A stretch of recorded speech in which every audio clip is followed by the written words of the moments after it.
نهار 13 دجنبر من سنة 2000 بعد ديال الحبازة وصلوا للمرحلة الأخيرة من الخطة ديالهم. كان بينهم وبين الحرية غير خطوة واحدة ويوليو أحرار، ولكن واحد الحاجة اللي ما كانوش ضاربين ليها الحساب نهائيا وبدلات ليهم الخطة والعملية كامله. ركز معايا مزيان في القصه وحاول انك تكملها حتى للاخير، حيت هادشي اللي غتسمع في هاد القصه محال واش سمعتيه في شي قصه قبل من هذه.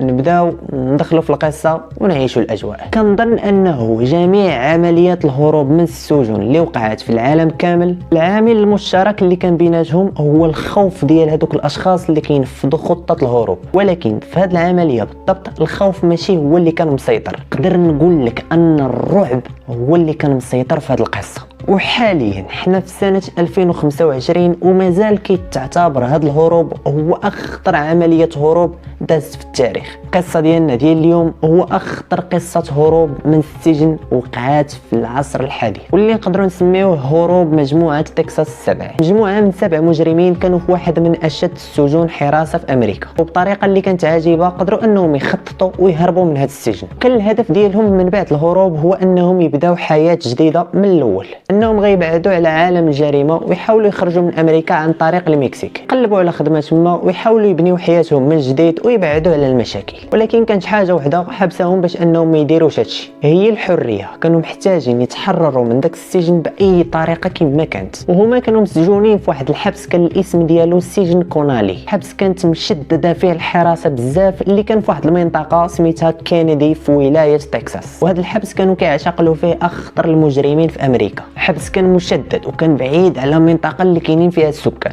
والسبب اللي خلاهم يختاروا هذا الحبس بالضبط هو انهم لقاو فيه واحد الثغره صغيره اللي اكتشفوها من بعد ما جمعوا عليه بزاف ديال المعلومات من قبل. وهاد السبعه اللي هربوا من هذا السجن كانوا كيعرفوا بعضياتهم مده قبل، وكانوا خدامين داخل الحبس في القسم ديال الصيانه، وكانوا كيتحركوا بواحد الحريه وسط السجن، باش انهم كانوا مكلفين بمهمات اصلاح اي حاجه كتخسر في الحبس. يقدر يكون شي حاجه ديال الضوء، شي حاجه ديال الماء، او اي حاجه كتخسر تمايا. وكان معاهم واحد الشخص كان الاسم ديالو جورج ليفوس، وهاد خونا كان هو العقل المدبر لهاد العمليه. في الحقيقه هو انه هاد جورج قبل ما يدخل الحبس كان في مرحله من حياته خدام مع البوليس، كان عارف مزيان وعنده فكره كبيره على كيفاش خدام السيستم ديال البوليس في السجن، كان عارف جميع التفاصيل اللي تقدر تعاونهم في هاد عمليه الهروب. بسبب هادشي كان هو اللي مكلف يجمع المعلومات، كل معلومه جديده كيلقاها كان كيكتبها في واحد الدفتر صغير وكيخبيه عنده في الزنزانه ديالو، حيت كان عارف نظام الحراسه والعدد ديالهم فاش كيتبدلوا، كان عارف نقاط الضعف والقوه ديال كل حارس، كان عارف اي جزء من الحبس كتنوض فيه الروينه وفوقاش كتنوض هاد المشاكل. يعني ادخونا حافظ الحبس كامل كثر ما حافظ راسو. ومن بين الحوايج اللي رد معاه البال هو في اعياد الميلاد ديال كريسماس اللي كتكون في 25 دجنبر في كل عام. فهاد الفتره بالضبط كيكونوا بزاف ديال الحراس خارجين عطله، وبهادشي غيفكر جورج ان احسن وقت للهروب هو في هاد الفتره ديال اعياد الميلاد. وبدا كيجبد المعلومات وكيوجد الفريق ديالو لهاد الفتره. كان الفريق ديالو مكون من 7 ديال الاشخاص، كل واحد فيهم تختار لسبب معين. كان الشرط الاساسي هو ان اي واحد بغى يهرب معهم خص يكون عنده واحد السبب مقنع للهروب، يعني خاص يكون محكوم يا اما بالمؤبد يا اما بالاعدام. هذا الشيء كيزيد الرغبه ديال الهارب انه يهرب من السجن، يعني ما كتخلعو حتى شي حاجه. واحد من هاد الابطال السبع ديالنا كان الاسم ديالو مايكل، وهذا مايكل كان محكوم ب 99 عام ديال الحبس، واللي كان معروف بحده الذكاء ديالو. وهذا مايكل كان هو اللي دار التصميم الاساسي لهاد عمليه الهروب، وكان هو اكثر واحد مهتم بالتفاصيل، يعني كان مطور وعبقري بزاف. وكانوا كيتجمعوا بزاف بيناتهم وكيناقشوا الافكار ديال كل واحد وكيحطوا في السلبيات ديال الخطه. كانوا ديما كيناقشوا الامور اللي تقدر تفشل لهم الخطه ديالو، لدرجه انهم كيدربوا رصانهم على كل جزء من الخطه. وكان هذا مايكل كيعيد ويكرر ويتاكد ان كل واحد من هاد السبعه حافظ الدور ديالو في الخطه. وجورج اللي دوينا عليه في الاول كان هو اللي مسؤول على جدول الحراسات، والبلاصه اللي قرروا يهربوا منها كانت هي الكرفان ديال الصيانه، اللي كانت هي واحد الطوموبيل كبيره على شكل طوبيس كانت كتدخل للسجن باش دير اعمال الصيانه من الخارج. وكانوا عارفين ان كل نهار مع 12 ديال النهار كتدخل هاد الطوموبيل للسجن.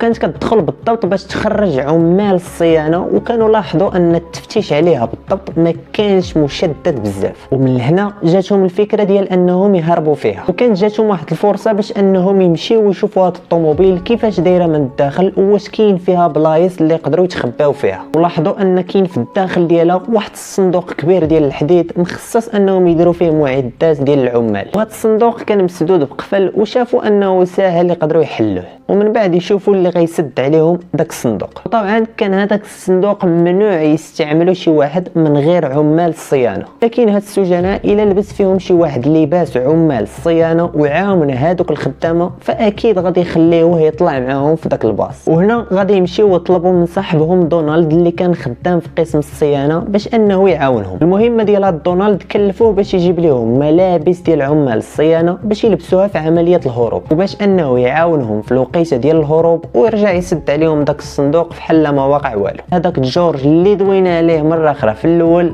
كان الدور ديالو انه يقنع الحراس بشي طريقه انهم يدخلوا في واحد المنطقه اللي ممنوع يدخلوا ليها. كان ضروري يسرق لواحد من دوك الحراس واحد الهاتف اللي يقدروا يحتاجوه من بعد. حتى لهنا الخطه ديالنا غادا مزيان، كل حاجه مخططين ليها وكل شيء غادي بالتدقيق، وكان مستحيل ينسحب شي واحد منهم، حيت الا انسحب غير واحد من هاد الهروب غادي تخسر لهم الخطه كامله. هنا وصلت الوقيته اللي غيبدا العد العكسي لبدايه الخطه، ومن نهار 13 دجنبر من سنه 2000 غادي يبدا التنفيذ ديال هاد الخطه. واول حاجه خصهم يبداو بها في هاد الخطه هي انهم يقنعوا الحراس باش يدخلوهم للمخزن ديال ادوات الصيانه، وكانت هاد البلاصه ممنوع شي واحد يدخل ليها من غير عمال الصيانه، ولكن جورج كان ذكي وقنعهم انهم يدخلوا لتماك. جورج بدا كيحاول يهضر ويشرح ليهم وياكل ليهم دماغهم بالهضره باش يخليوه يدخل لديك البلاصه، ومع كثرة الهضره السيد خربق الحراس وخلاوه يدخل، ودخل وبدا كيشرح على كل اداه وكل حاجه وكل اله كيفاش كتخدم. ودازت واحد المده اللي قصيره بزاف، غادي يعيط على واحد من صحابه وشدوا واحد من دوك الحراس وغادي يدخلوه تما وسدوا عليه الباب. ومشات جورج كيجري وغادي يضرب الحارس الثاني وغيجروه على رجليه وغيدخلوه حتى هو لتما. وبهذه الطريقه قدروا انهم يتخلصوا من جوج ديال الحراس، ولاو عندهم جوج ديال المسدسات وجوج ديال التليفونات ومفاتيح وادوات اللي غتقدر تعاونهم وقت الهروب. ومباشره غيبدلوا حوايجهم ويلبسوا الحوايج ديال عمال الصيانه، وبداو كيتحركوا في داك السجن على اساس راه هما عمال الصيانه، وغيمشيو لذاك الصندوق الكبير اللي هضرت لكم عليه قبيله، وبداو كيدخلوا وسطو واحد بواحد حتى كفاهم كاملين. وهنا غادي يوصل الدور ديال دونالد اللي خدام مع عمال الصيانه باش انه يسد عليهم داك الصندوق. حتى لهنا كلشي مزيان والامور كلها مضبوطه. وطبعا هذا الصندوق كان كيتنقل من طرف العمال اللي خدامين في شركه الصيانه، يعني كيوصلوا للسجن كيهبطوا داك الصندوق كيساليو منه كيعاودوا يطلعوه وهي غاده. ومن بعد واحد الفتره اللي قليله بزاف وصلت اللحظه اللي غادي يخرجوا من هذاك الصندوق من السجن باش يوصلوه للطوموبيل ديال الشركه. وهنا وصلت اللحظه اللي الباص غادي يدي داك الصندوق وغادي يوصلوا لواحد المنطقه وغيحلوا داك الصندوق وغيخرجوا وغيهربوا، ما غيبقى ليهم حتى شي اثار، وخلاو السجن كامل في حاله صدمه من هذا الشيء اللي وقع وهاد العمليه ديال الهروب اللي ما جاب ليها حتى شي واحد الخبار. وهنا السلطات غادي تعلن حاله استنفار. دخلت الاف بي اي في القضيه باش يعرفوا كيفاش وقع هاد الهروب، حيت هاد عمليه الهروب كانت من اغرب عمليات الهروب اللي طرات في التاريخ ديال السجون. السلطات بداو كيردوا الكاميرات اللور باش يفهموا شنو وقع، ولقاو ان هاد السبعه اللي هربوا تنكروا في لباس عمال الصيانه، وانهم استغلوا الوقت اللي كيتم فيه تغيير الحراس. بداو دايرين واحد التحقيق بشكل كبير مع جميع العمال ديال السجن، واولهم هو دونالد اللي كان مع عمال الصيانه. وهاد دونالد تعتقل من بعد واعترف بكل شيء، وقال باللي هو اللي خطط لهاد العمليه كامله، وانه عاون السجناء في الهروب حيت وعدوه انهم غادي يرجعوا يهربوه من بعد ما يخرجوا، ولكن غدروا به وخلاوه بوحده في الحبس. ومن بعد تحقيق طويل وصعيب قدرات السلطات توصل للمكان اللي كاينين فيه السجناء اللي هربوا، وكانوا كاملين مجموعين في بلاصه واحده. ولكن ملي وصلوا عندهم البوليس غادي توقع واحد الحاجه اللي ما كانت حتى شي واحد ضرب ليها الحساب، اللي كنت قلت لكم في البدايه ديال الفيديو. غادي يوقع واحد تبادل اطلاق النار بين البوليس وبين هذوك اللي هربوا من السجن. وهنا غادي يموت واحد من هاد السجناء، تعتقلوا جوج وهربوا دوك اللي باقيين، وداروا عمليه مطارده كبيره لدوك المساجين اللي تمكنوا من الهروب. استمرت الايام طويله، دخلوا فيها هليكوبترات وجميع اجهزه الاف بي اي، ومن بعد 3 ايام غادي تعتقلوا 3 منهم. وكان صعيب بزاف باش انه يعتقلوهم حيت كانوا متنكرين بواحد الشكل احترافي، ولات الحصيله هي 6 اللي تعتقلوا من 7 اللي هربوا. واللي غيبقى معنا هنا هو شخص واحد، وهو اللي كان اخطر واحد فيهم، واللي كان الهروب ديالو سهل حيت انه خطط ينفصل عليهم من اللي خرجوا من السجن. والمفاجاه هي ان هذا الواحد كان مات في ظروف غامضه. وهنا نكون وصلنا لنهايه القصه. كنتمنى انها تكون نالت الاعجاب ديالكم. جايين بزاف ديال القصص وحدين اخرين، منها قصص رعب، قصص هروب، وقصص احتيال، وقصص سرقه. كنتمنى الدعم ديالكم، وكنتمنى تشاركوا معنا في لي كومونتير منين تفرجتي في الفيديو وشنو بان لك في هذه القصه. وما تنساوش تابوناو في لاشين، فعلوا زر الجرس باش ديما يوصلوكم فيديوهات جداد. وكان معكم سفيان بيطا، ما نطولش عليكم فيديو، ونتلاقاو في الفيديو الجاي ان شاء الله.